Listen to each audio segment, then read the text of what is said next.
itu kan kos-kosan udah 12 tahun gitu. Apa yang harus diganti, diperbarui. Tapi jangan terlalu lebay banget juga gitu. Kemarin ganti TV gitu, satu kos-kosan. Aku mau bahas sedikit sama kalau misalkan dia latihan nih kan dia ini emang pinter apa bukan tidak dia termasuk suka kayak berarti ada bisnis apa dijalanin gitu kan maksudnya kayak misalnya nih kos-kosan gitu bisnis termasuk aku orang yang kayak bisa apa yang dia cuan dijalanin gitu Ya kan namanya hidup ya. Aku juga selain public figure, jiwa-jiwa entrepreneurnya juga ada. Jadi kalau misalkan ada kesempatan peluang untuk bisnis ya bisnis. Kalau kos-kosan itu kan udah lama, udah 12 tahun. Cuman mungkin orang-orang baru ngehnya sekarang gara-gara TikTok gitu. Tadinya ya di Instagram juga udah lumayan sering, cuman mungkin nggak terlalu kejadiannya tuh kenapa orang-orang jadi pada tahu aku ibu kos. Waktu itu kan habis pandemi tuh kos-kosan banyak sering kosong kan karena banyak WFH.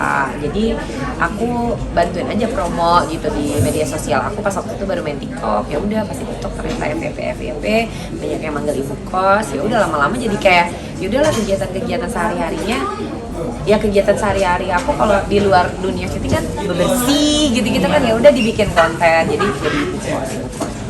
aku juga lihat beberapa kayak kakaknya tuh seneng banget melengkapi furniture-nya betul kayak smart kayak gitu emang tipe ibu kos yang kayak oke, kosan gue harus perfect nih biar banyak yang datang gitu nggak sih kak? Sebenarnya nggak harus perfect banget, tapi kalau aku lumayan memikirkan kayak misalkan itu kan kos-kosan udah 12 tahun gitu. Apa yang harus diganti, diperbarui.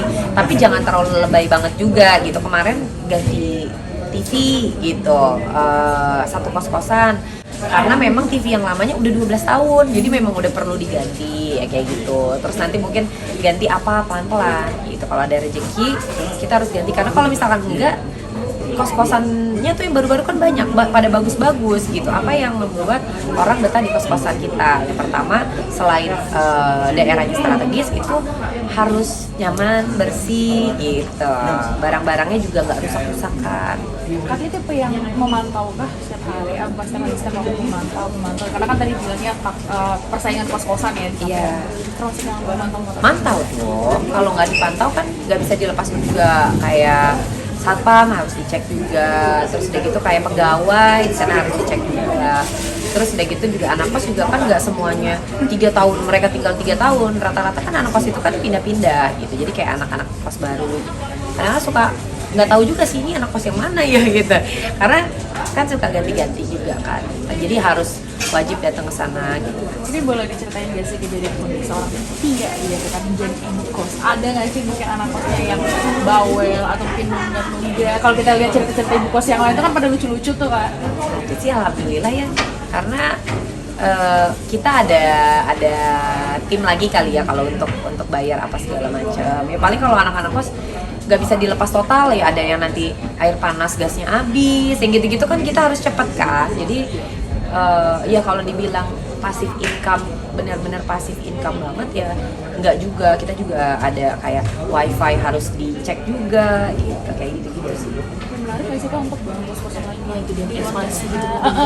Menarik sih kalau rezekinya banyak sih ya mau-mau aja. Kalau misalkan kita mau bangun di tempat strategis itu kos-kosan itu kan investasinya lumayan besar. Kalau mau mikirin balik modal, ngitungin balik modalnya itu tuh pasti dalam jangka waktu yang panjang. Jadi sebenarnya kalau kos-kosan tuh lebih ke investasi yang nantinya bulanannya juga tetap ada pemasukan. Tapi kalau mau ngitungnya untuk BEP gitu balik modal itu kayaknya agak sulit gitu. Jadi kalau memang ada uang lebih, nggak tahu bisnis apa segala macam, kos-kosan cukup oke.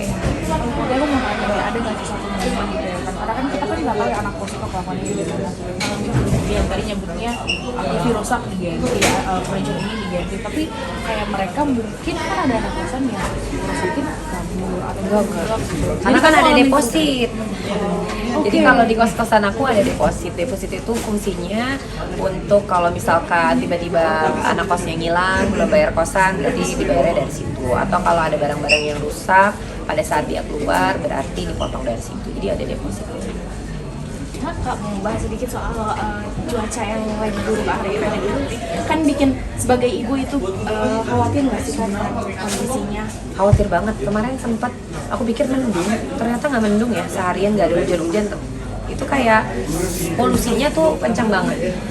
Ya jadi lebih khawatir pasti. Cuman gimana ya, kita juga serba salah gitu. Jadi kayak ini gimana nih ya mau menyelamatkan paru-paru kita dari polusi ini gitu ya. Semuanya juga kan pasti mengalami hal yang sama gitu. Jadi kayak nunggu himbauan aja apa yang harus kita lakukan untuk membantu mengurangi polusi, mungkin kita akan bisa bantu.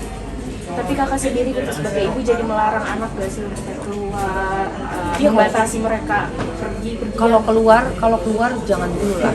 Lebih kayak kalau masih di komplek rumah gitu masih oke, masih oke aja. Cuman kalau keluar gitu jalan gitu. Apalagi kakak kan di Tangerang nih, terus banyak dari informasi yang aku dapat kayak misalkan di Tangerang ini banyak yang terjangkit ISPA kak, ISPA, dan itu lumayan trafficnya naik gitu ya. Gimana? Iya palingan masker ya. Ya masker mudah-mudahan bisa sedikit membantu. Cuman ya kita masih menunggu himbauan lagi dari teman-teman dokter apa yang harus kita lakukan. Terus udah gitu dari pemerintah juga apa nih yang sama-sama kita bisa lakukan masyarakat Indonesia untuk membantu mengurangi polusi yang seperti saat ini apa. Sip. Thank you ya. Thank you ya.